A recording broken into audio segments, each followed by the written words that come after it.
I want to have more fun.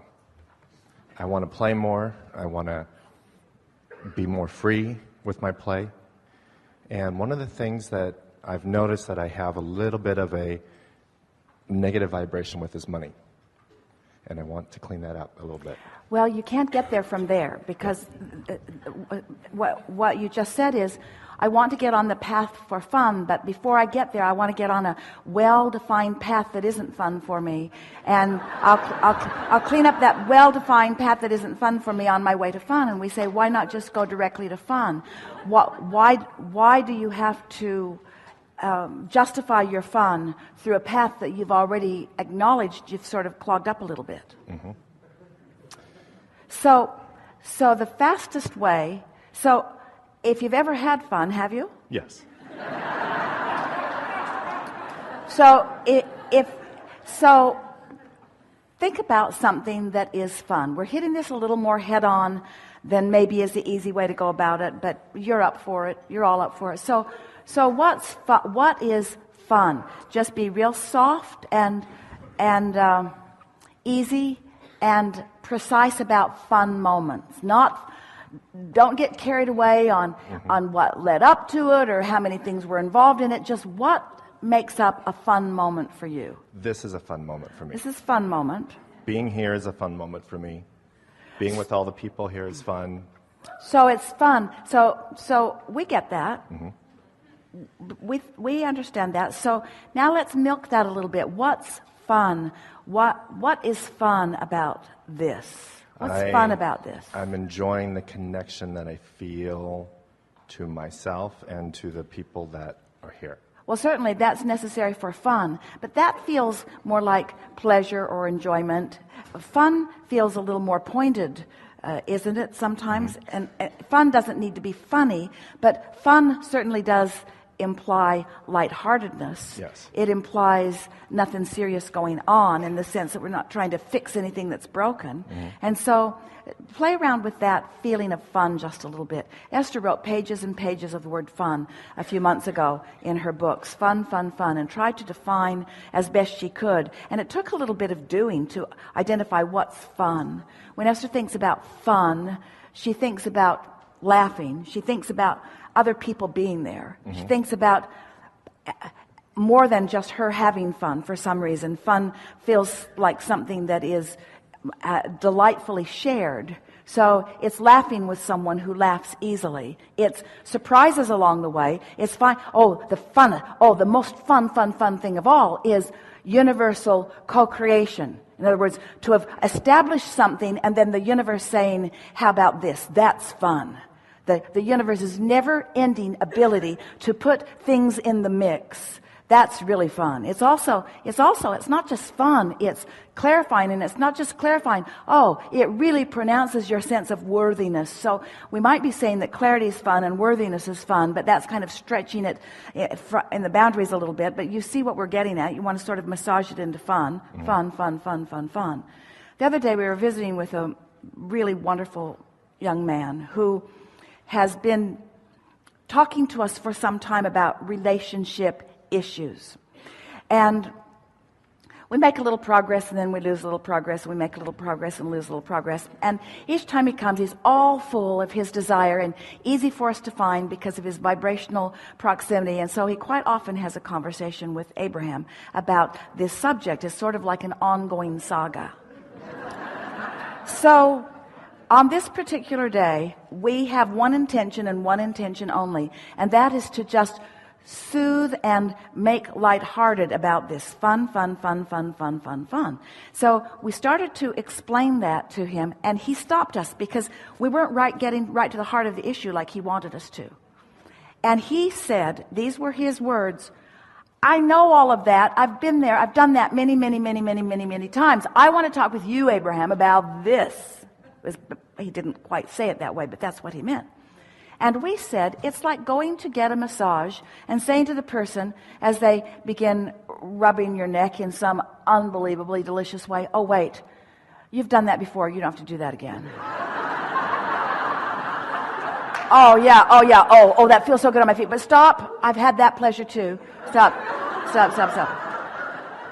Because the whole point of your moments, the whole point of a fun moment is to have fun, not to make fun for later, not to prepare yourself for fun. It's not doing an exercise that assures fun. That messes the energy of it all up. It's just, what's fun right now? What's fun right now? And sometimes there's not enough momentum for fun right now. Fun has a little momentum going to it, doesn't it?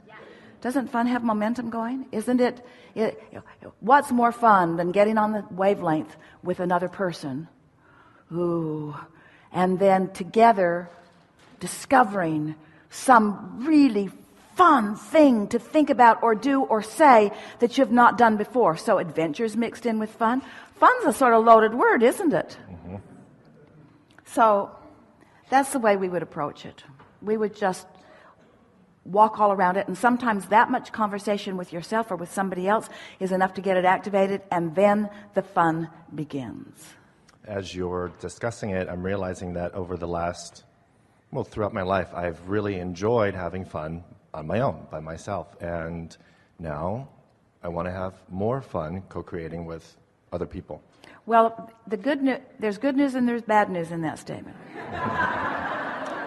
The good news is, and it's really good news, that if you are having fun by yourself, you're like a crazy person. No. If you're having fun by yourself, it means that you have established a relationship with your source who is always present. And so the momentum of thoughts is escalating into really satisfying and fun-filled moments. That's the good news. The bad news is, and it really isn't bad news, but really, fun is one of those things that has enough momentum to it that usually it includes the universal's rendezvousing with you, with others. Mm-hmm. Even if they're not in the room with you, dancing with them in traffic, just different things that are happening. And so we are not prepared to say ever that anything cannot be experienced singularly. It's just that law of attraction doesn't make you singularly focused ever. And the most fun things are the rendezvousing with other consciousness, other conversations, other words, other ideas, juxtapositions, other situations, situation comedy. Isn't that what law of attraction is? Law of attraction is the best creator of situation comedy, because law of attraction knows who you are and what you want and who you really are and where you stand in this current moment in vibrational proximity to all that you've become. And it's just laying out this path of fulfillment that when you say, I want fun, law of attraction can be so fun in the things that are queued up for you, in the surprise and delight that is queued up for you. Yeah.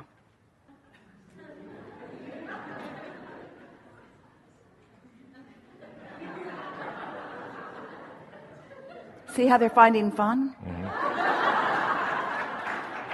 It's everywhere. Yeah. Enough? Yeah. Esther went one day to In-N-Out Burger, took her burger down to Mission Bay to sit, and went deliberately for the pleasure of being there, just for the satisfaction of the place.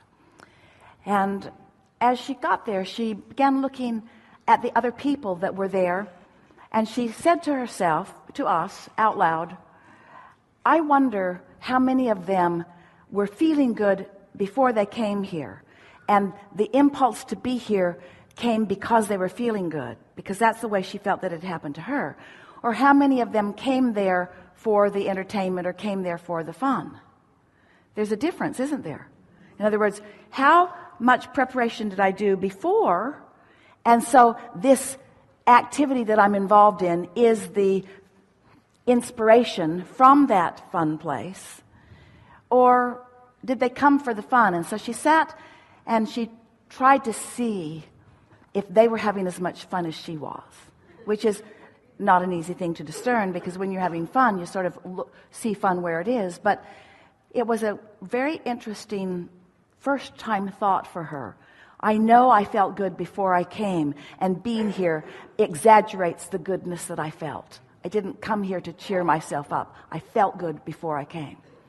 So she's pondering that. In fact, she even wrote a little bit about it. And she thought, I'm just going to do this grid work all the time. I'm going to do the preparation, and then I'm going to let the universe fill it in, because that's so fun. That makes you know that you've got this co-creative partner, and all these co-creative partners. So only those that are really ready to play with you, play with you. And so she left Mission Bay, and she's on a street getting ready to get back onto Interstate 5 to go back to her house, which was north.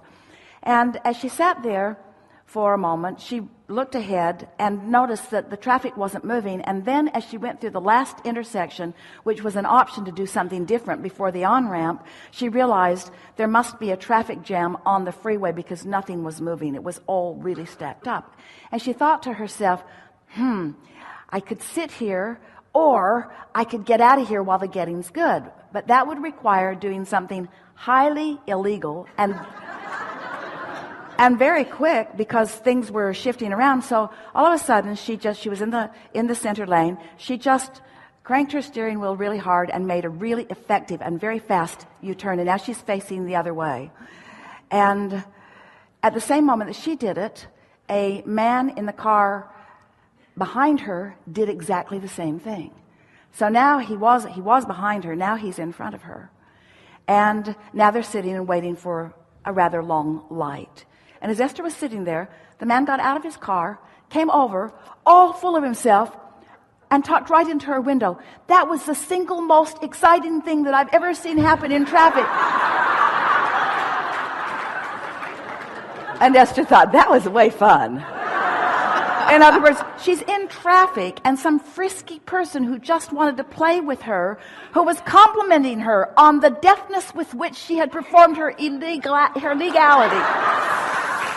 And she thought, there are playful people everywhere, and they will come in the most odd ways.